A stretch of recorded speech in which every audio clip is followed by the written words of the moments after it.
All right, so we'll leave the we're going to leave the bridge behind here, and we're going to continue making our way.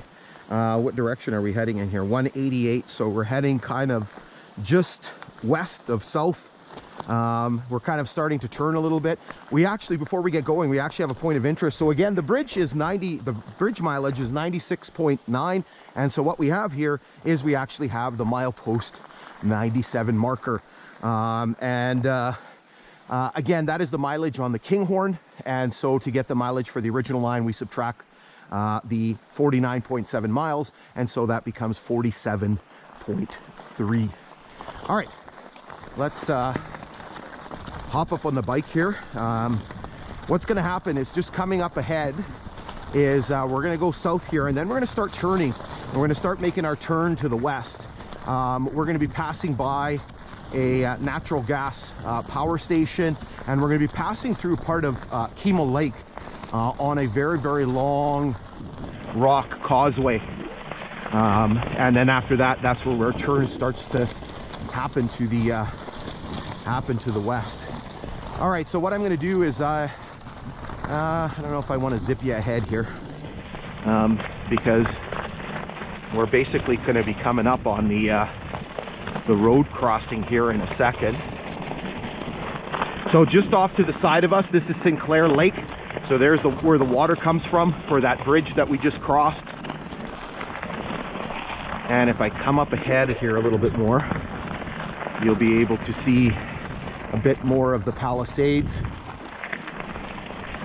Again, so you can see a nice view here of the Pijitawabik Palisades, just absolutely gorgeous. Orient Bay is one of the most beautiful areas in this part of the province, and one of the most, it had to have been one of the most scenic parts of this entire railway line. I just absolutely love coming through this area. The scenery is just amazing.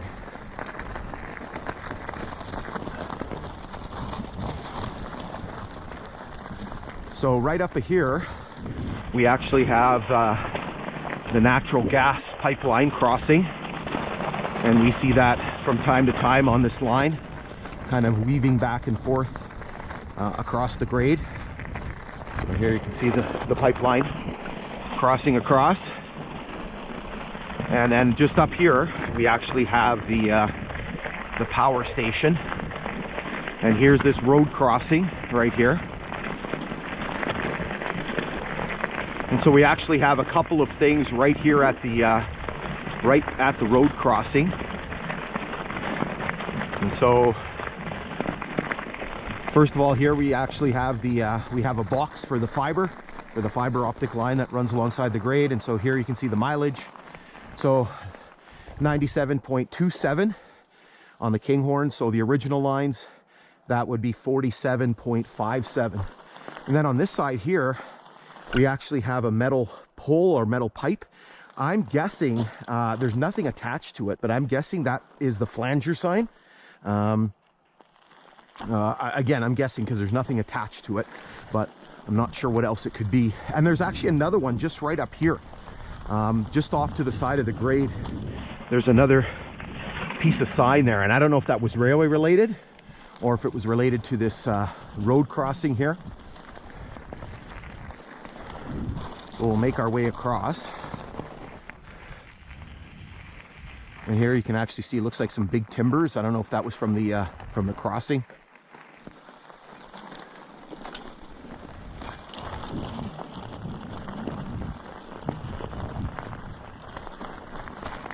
And so here we are starting on the, I guess, northern side of this causeway, this long rock embankment that cuts through Keemle Lake. And so here you can see part of Keemle Lake here, and I'm just going to zip a little bit farther up ahead here, and I'm going to talk to you a little bit more about Keemle Lake, because there's a story to the name here. So again, this would have all been built, this is all rock fill here, right? So you can essentially see here, basically the ground starts to taper off a little bit. This all here is all rock fill.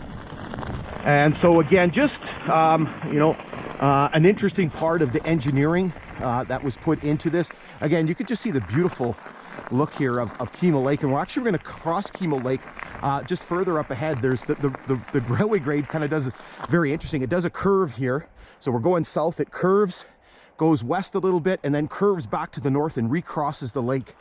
And so again, you can just see kind of the engineering that was put into building this line. So again, all this rock fill that was dumped into the lake to form this this causeway.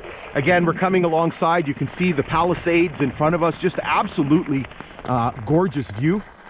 And then you can see this part of Keemle Lake. So the causeway sort of cuts it in half. The power facility is just over there.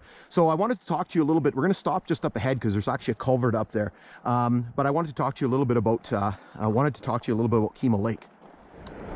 All right, so there's a story behind the name of Keemle Lake, as we see some transports kind of going alongside the lake itself here on the other side. So there actually is a station named Keemle. So we just passed milepost 97, so around milepost, I can't remember the exact mileage, I'll put it up on the screen. Around about milepost 33 there's actually a station called Keemle. And the reason why, I'm guessing, you can't be entirely certain, but the reason why there's a Keemle Lake and there's a Keemle station is there's actually a famous, a well-known family, maybe not by today's standards, but certainly at the time. There was a family by the name of Keemle. And the father's name was Samuel Keemle, and the son was, I think, Samuel Ralph, and I think he went by Ralph Keemle. Now, I don't know which one, but one of them was actually either friends or acquaintances with a man by the name of Isbister. And Isbister was actually one of the civil engineers that worked on this line, and he actually took a lot of very famous photographs of this line while it was under construction. And I'm guessing that relationship between the Keemles and Isbister was the reason why this lake was named Keemle, and why we have a station that's named Keemle. So it's kind of just an interesting story. Now, the son, Ralph Keemle, actually is of interest because later on, he actually came up with an idea. He proposed that there should be a diversion of several major rivers to the north of Lake Nipigon. So the Agoki, the Konogami, those rivers should be actually dammed and diverted, and so they should basically make part of those rivers flow to the south. And so what ends up happening is the Agoki and the Konogami and Long Lake, they actually, part of those lakes flow backwards. They normally flow north into Hudson's Bay, James Bay and Hudson's Bay. They actually flow south, so part of them flow south into Lake Nipigon and Lake Superior. And the idea was that they were going to get basically more water into Lake Superior to facilitate shipping on the lake. And those projects were actually done in the 1940s. And so he was the guy that originally sort of proposed those ideas. So kind of a little interesting side note. All right, so what we're going to do is we're going to pause here and we're going to go down. You can see that there is kind of the flanged end of a concrete culvert under here. There's no milepost marker, so we don't know the exact mileage that we're here. So, but we're going to drop down and take a look. All right, so we've made our way down here on the east side of the grade. And so here you can see the flanged end, or the upstream end of this concrete culvert that's draining Keemle Lake here. This is as close as we can get because basically it's just a causeway and there's no angle to get any type of shot of there. So I'm going to carefully pan down here. It's probably about a 4-footer, maybe 5. I can't tell from here. I want to say 5. Just everything's getting distorted because of the angle here. Try to point you down. You can see through to the other side there. It looks like it's in pretty good shape. The water is flowing through. Apparently okay. All right, so what we'll do is we'll hop the grade here and go take a look at things on the west side. All right, so we're down here on the west side. You can see the grade just above us over here. And here you can see the expanse of Keemle Lake. Very, very beautiful, even though All the leaves and everything are down. And so here you can see the downstream end, the non-flanged end of the culvert. Luna's going for a little swim. Again, there's no way for me to get any type of angle to shoot this other than from the top. So if I poke the camera down, you can see way over to the east side there. And then again, look, everything looks like it's in good shape. The water seems like it's flowing very well.